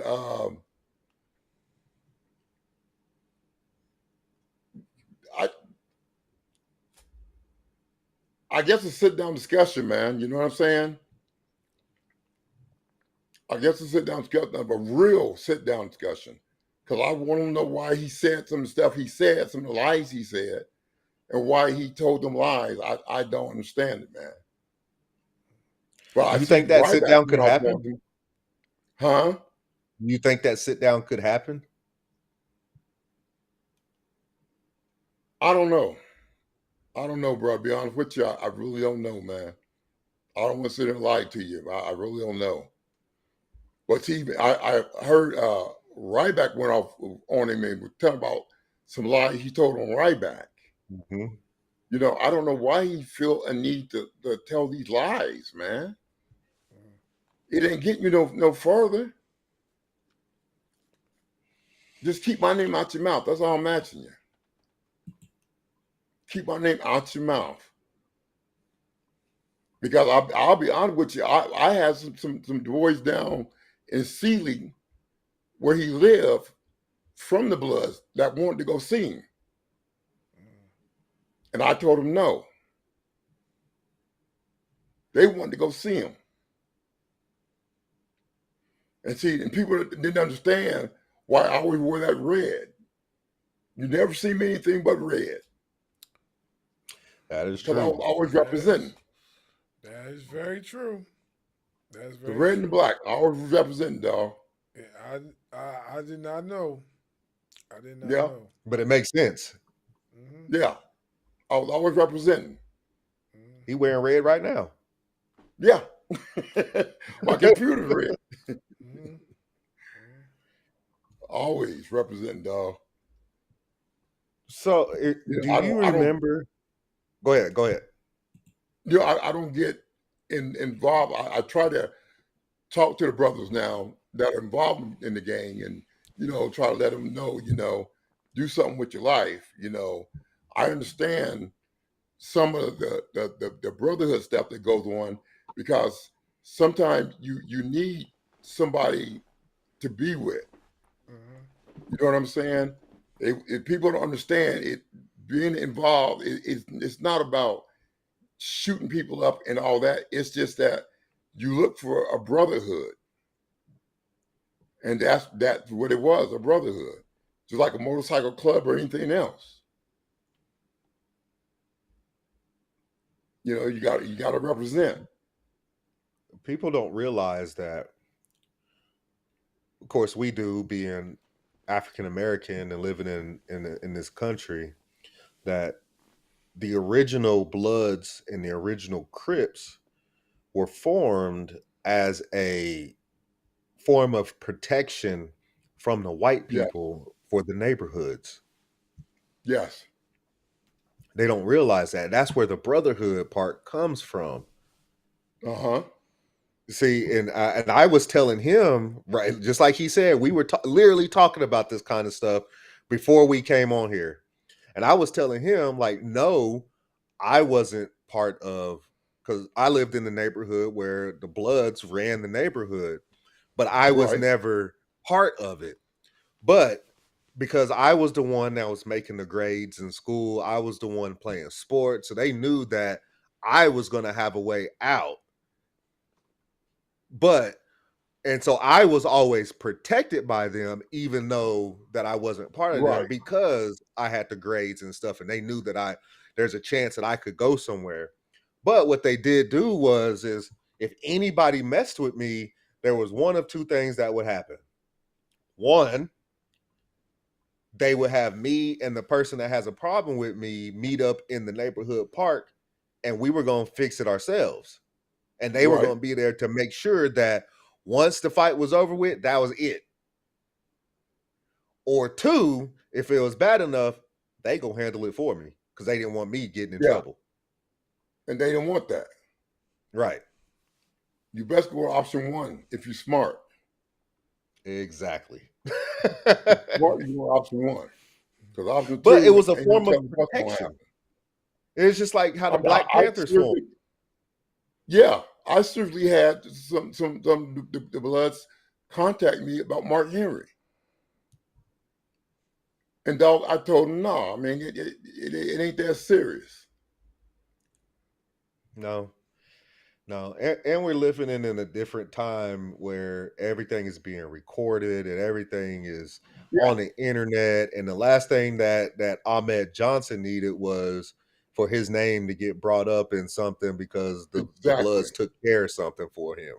Mm-hmm. Exactly. And I get that. I do.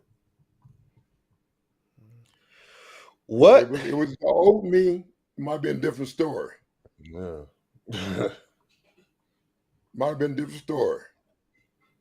And, you know, like I said, you know, people like Mark Henry and Triple H talk that trap, but they don't realize how deep it goes, man. They don't Not realize about how that deep life. it can go, man. But I'm all cool with it, man. I'm all good. You know what I'm saying? If you could, 'cause I don't want to make this gang related, but we understand where you're coming from and the Bloods and stuff like that, because at the end of the day, it was a form of protection. And that's how Right, Bloods and the Crips and even the Black Panthers was started, was a form of protection for their people. right. So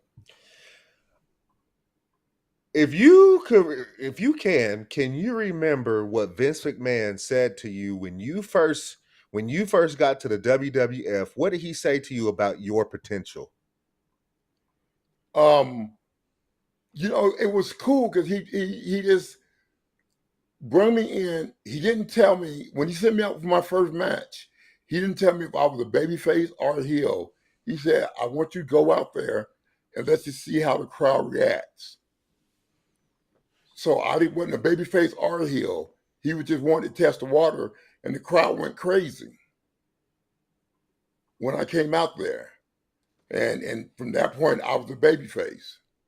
I was a baby face, but I wrestled like a heel. Right. How did you come up with the name and the move, the Pearl River Plunge? Well, that Vince came up with that Okay. because that's supposed to be from Pearl, Mississippi. And I'll be honest with you, I ain't never been to Pearl, Mississippi. I don't even know where it's at. that's the gimmick that they gave me. You know what I'm saying?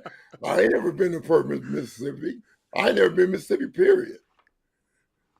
But that was the gimmick, man, and that's what they called it. So we went with it.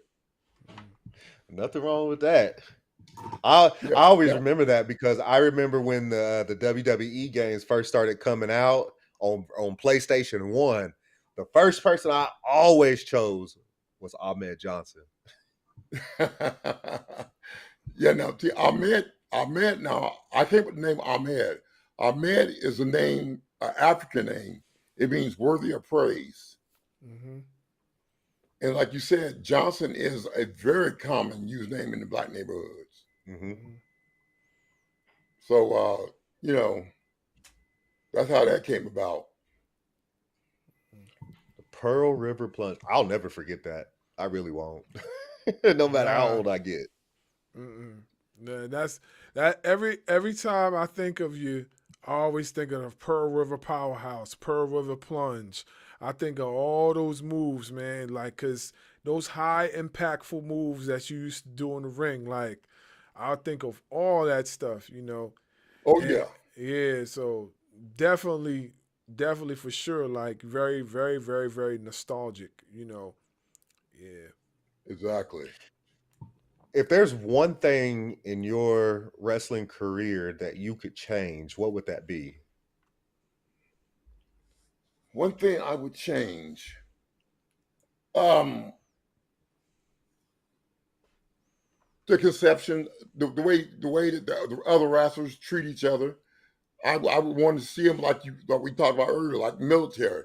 I want to see them as a team, and I think they would do so much better if they got along as a big cohesive unit. Mm-hmm. But with everybody on their individual kicks, I think that holds it back some, man. Absolutely. You never really get if people really thought about it, you hardly ever get anywhere on your own. No,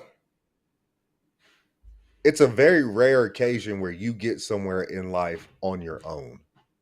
yes, You always have help somewhere, whether if it's a friend, your mom, your dad, grandma, grandpa, some stranger out there that was just looking out for you. You never really get somewhere on your own. It's just like raising kids. Like me and him, you have kids.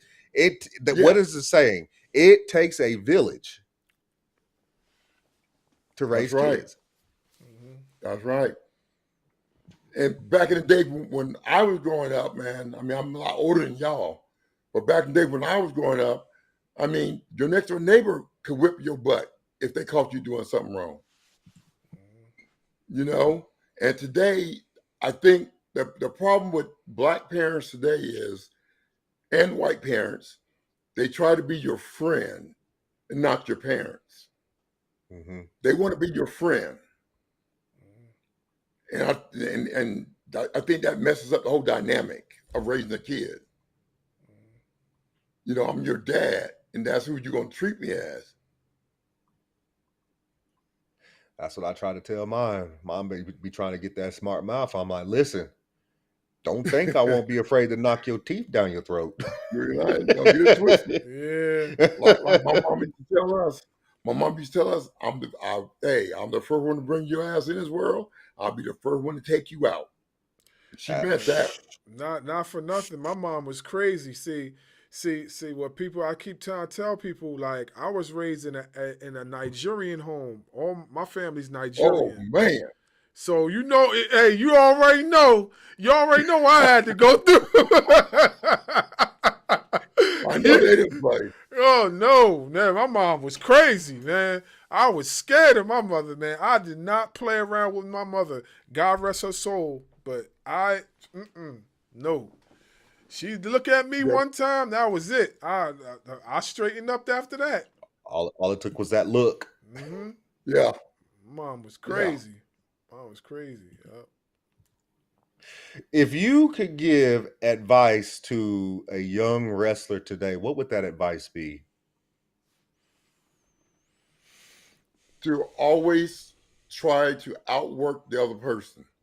What I mean is, like, when you're not in the ring, not at a show, go to the gym, go get your laps in, go to a little private independent school and practice your skills. You know, always try to stay on top of your game. Because I think people are getting tired of seeing the same old moves, the same old things, show after show. Go in and try to create something new, man. Try to be different. You know, try to be different. You know, get you some new moves and stuff. Something that's gonna make you stand out in front of everybody else.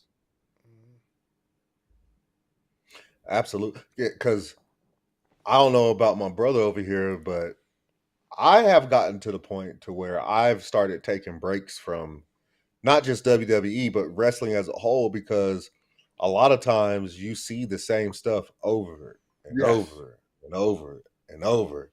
So I find myself, okay, I need to take a break from this. And then I'll come back in a few weeks. And you know, they stop using jobbers, it seems like. It's like every match on WWE could be a main event match. They don't use jobbers like they used to, man. And I hate that because it helped the independent guys get seen when they were using jobbers. And there's a lot of independent guys out there that are good, man. Real good. I watch them on Facebook all the time.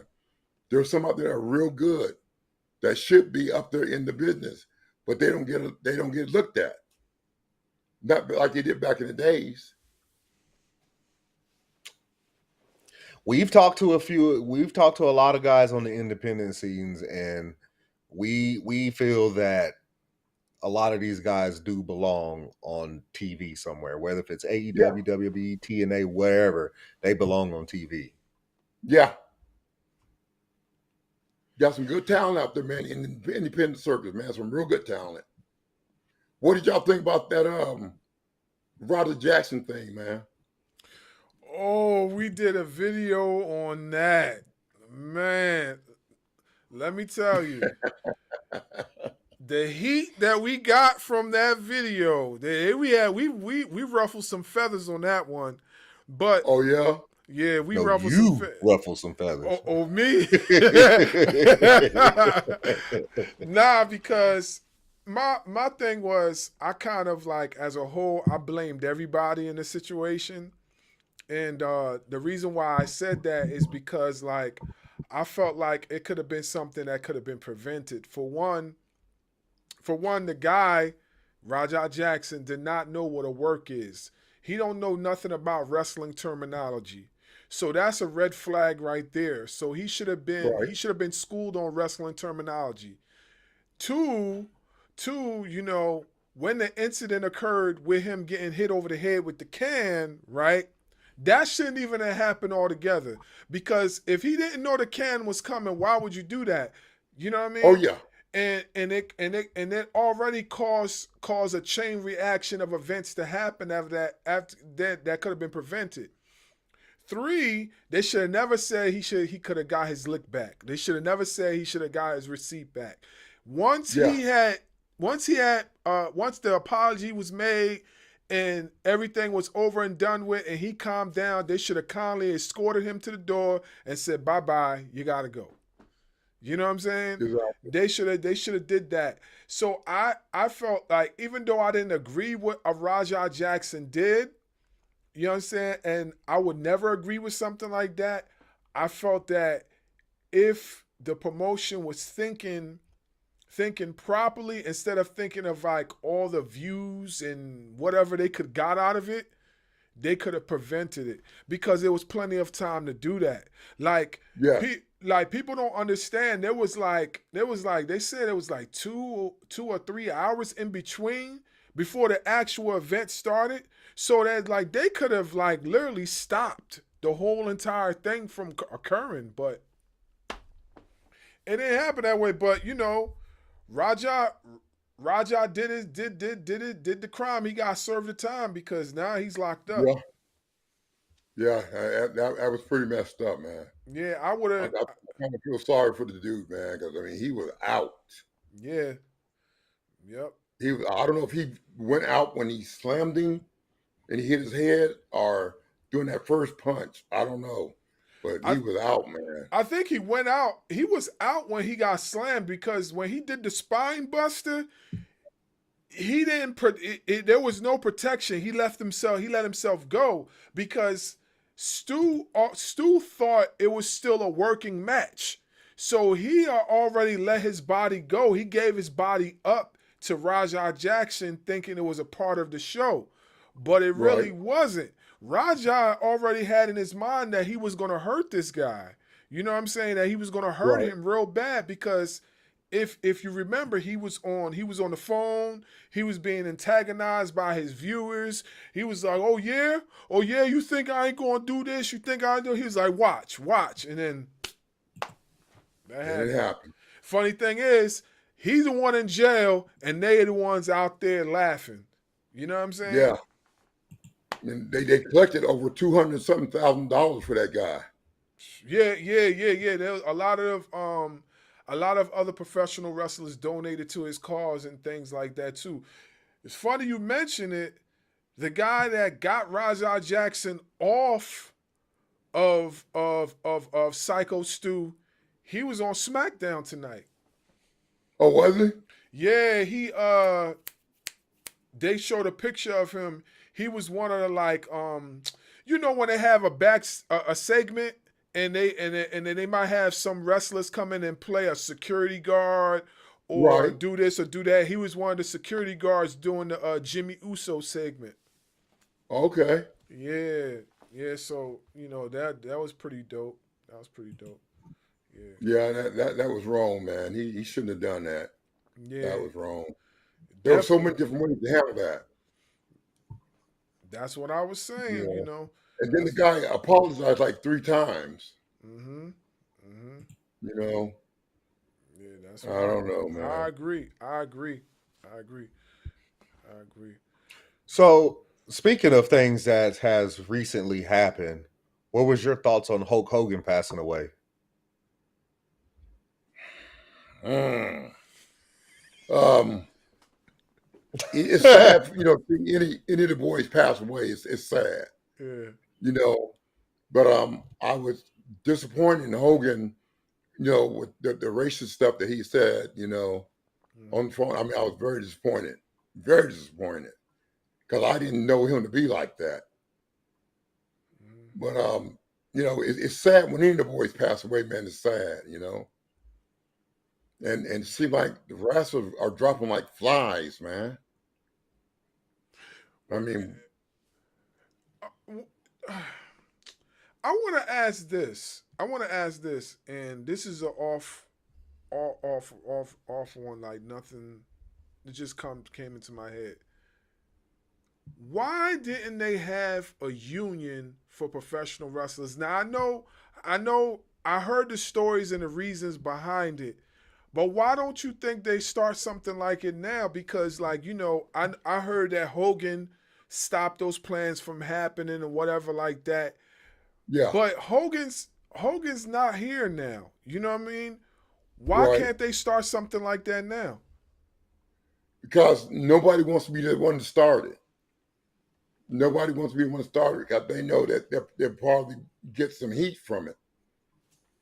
So nobody wants to be the one who starts the union. Why would they give heat to something that will help every single professional wrestler health wise? Like, Brother, I have no idea. I have no idea. But Vince was totally against that, man. He was totally against the union. wow. I would think nowadays, like if somebody was to bring up their idea, I would think they would be more acceptable to it now. At least for the indies, I think they will be more acceptable to it. I even think places like AEW would be more acceptable to it if somebody was to like really come out and say, let's start this union. Because I think it's important health wise. Like you guys put your bodies on the line 24/7, 24/7. Some till this day, you got some wrestlers at your age still in the ring till this day putting their bodies on the line. I just watched a death match with a wrestler your age in that ring getting it in. The injuries he gonna get after that death match, he gonna need somebody to help him cover him. You know what I mean? Yeah. So I don't know, man. Like I just I see where Goldust just had surgery, I guess, on the knees. Yeah. Yep. Serious surgery. Yep. But sometimes they go too long, man. I mean, Ric Flair's been lucky. Ric Flair's been real lucky. Mm-hmm. But nah, bro. Nah. I ain't doing it. I wouldn't blame I would probably do it like if they wanted to bring back for like a match, say an AEW or something, I would probably do it for one match. Mm-hmm. But to do a career out of it again, no. If Triple H called you and said, hey, I want you for one match, would you do it? If it was just him, I would. Yeah,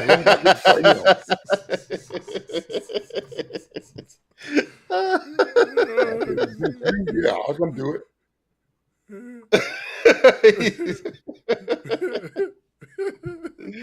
He said if it was against him, I would. I felt that deep down in my soul. Yeah, that was that Pearl River plunge right there. That was that Pearl River plunge right there. Oh yeah. Yeah. Well, before we let you go, is there anything that you would like to plug, you would like to talk about, want the people to know that what you got coming up, going on here in the next month or so?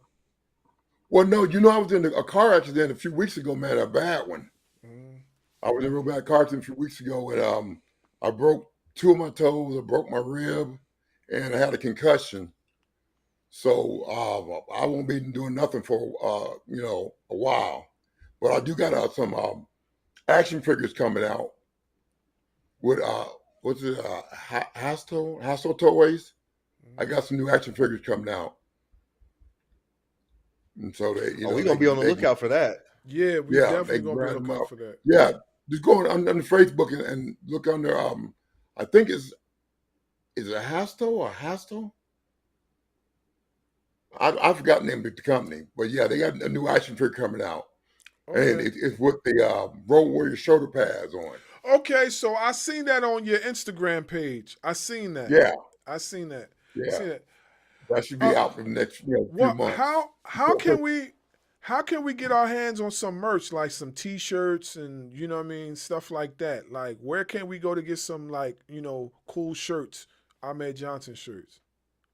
Um, I'm about to get some started up myself, man. Okay, I'm about to start, get some shirts and stuff, start doing making them myself. okay, So me and my son.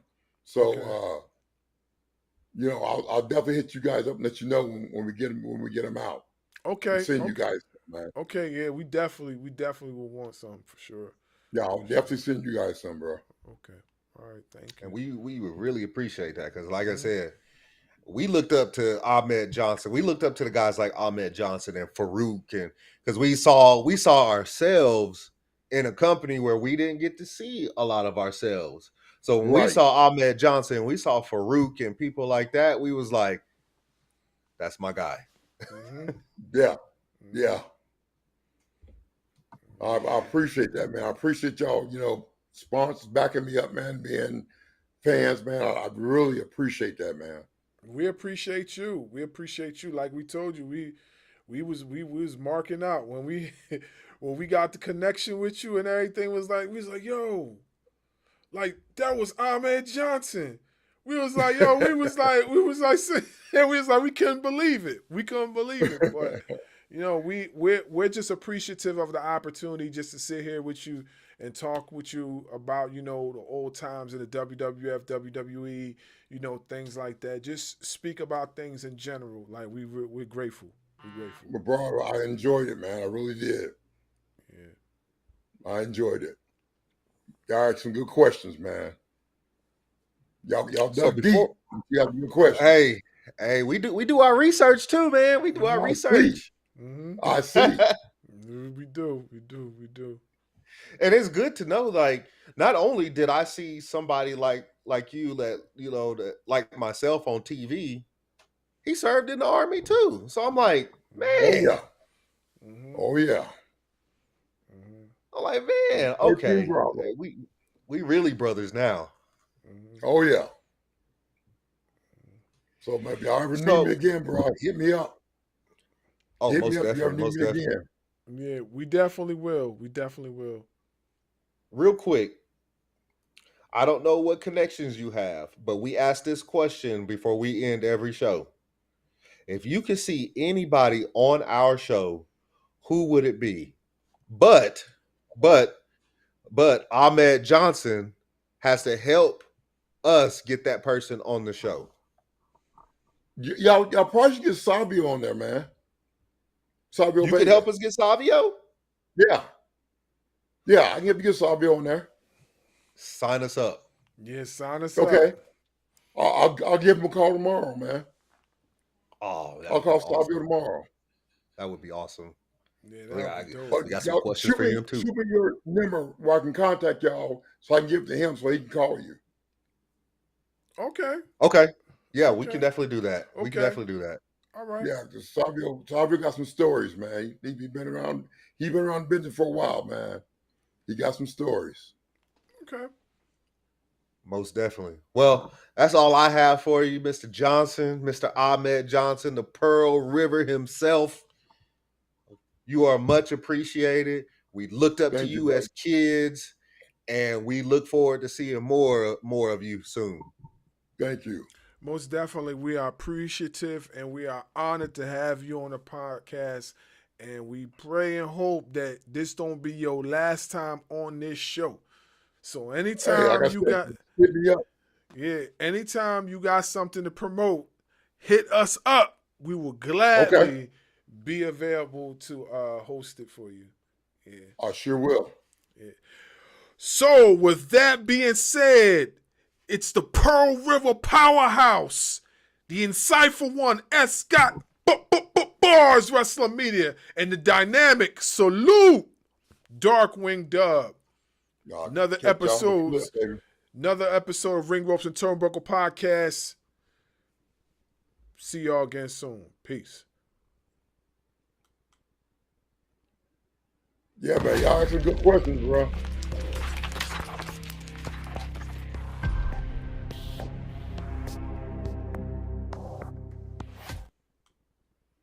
Following podcast scheduled for one fall. Introducing first, they are the Internet Podcast.